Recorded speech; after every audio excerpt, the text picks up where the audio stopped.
Okay, today is July 18, year 2020. Ito lang makita ni siya. Mang Rudy, meron siyang e-car. This is, yan yung plano kong bilhin din. Pero ang galing.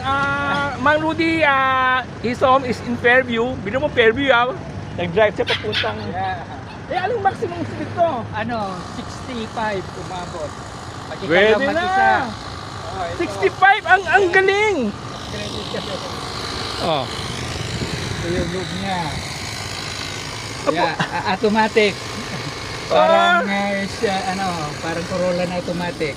Ang galing. Oo. Brake lang at saka silinyador. Pero kaya 65. Kaya na kasi 65 to 70. minimum sa 65 eh. 60 sa Commonwealth. Yeah. Pang RC. Ito. Pang RC. Ay, next time ito nang bibiling ko. Ayaw ko na magmotor. Puno ng RC. Ilipad natin. May helipad. Oo. May charger ako. Dito ako nag-charge ng mga RC. Nilagyan ko ng Meron kang meron kang yung 12 volts, yung 60 volts, Yes, i-drop niya meron akong 12 hiwalay na Yeah. Mayroon din siyang Bluetooth stereo, 76 volt pa siya eh. No? Pagka reverse ka, nakikita mo rin yung likod. ang galing. Yeah. Oh, no, Ito, pwede. pwede na. Oo, pero pag umandar ka, ang tipid mo. Oo, Oo. papasok. Yeah. Naglagay din ako ng dashcam. Dashcam, tama, kung may aksidente, Yeah. naka-record. Oo, nakatin. Bino mo Yeah.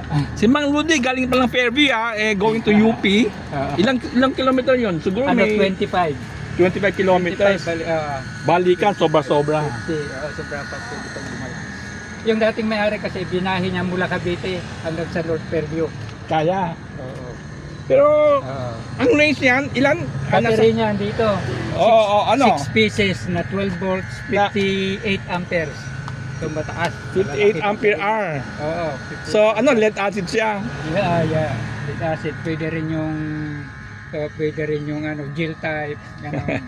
Pero kung gusto mong mas malayo pa mararating, yung mga LiPo battery. Yan. Lithium.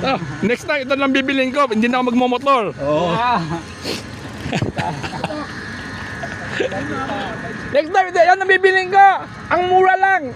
Less than brand new nito. Siguro 150. Di ba? Ang galing, E-car. Pero kaya, galing pag kaya mo ng 60, pwede na kasi yan yung speed limit eh.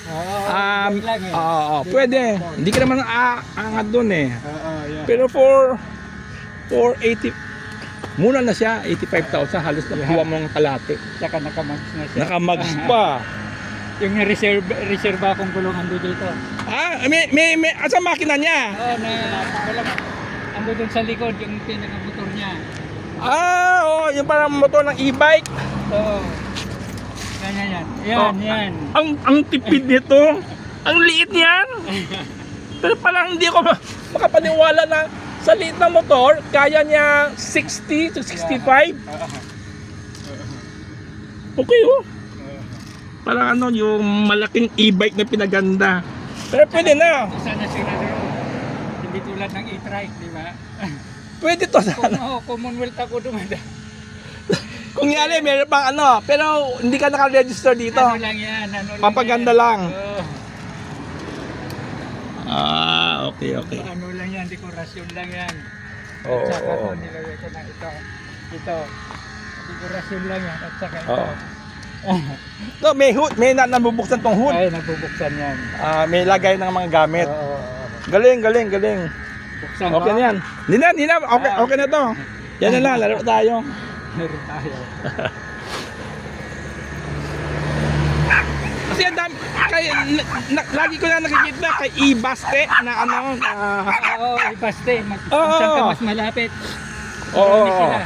Sa Ibaste. Baste e-bike. Baste e-bike, tapos may aircon pa. Very, nakikita ko nga sa YouTube eh. Mukhang, gusto ko nga i-test drive, pero anyway, nandiyan nakakatuwa. Mas madali para lang ganyan eh. Oo, Parang mula. bumper, eh. Pero, mas safe to kaysa sa motor. Malapit ka lang naman. Okay. Yan, naman na siya, Doc Nap. Oh! Ah, ang galing. Dala mo yan, oh.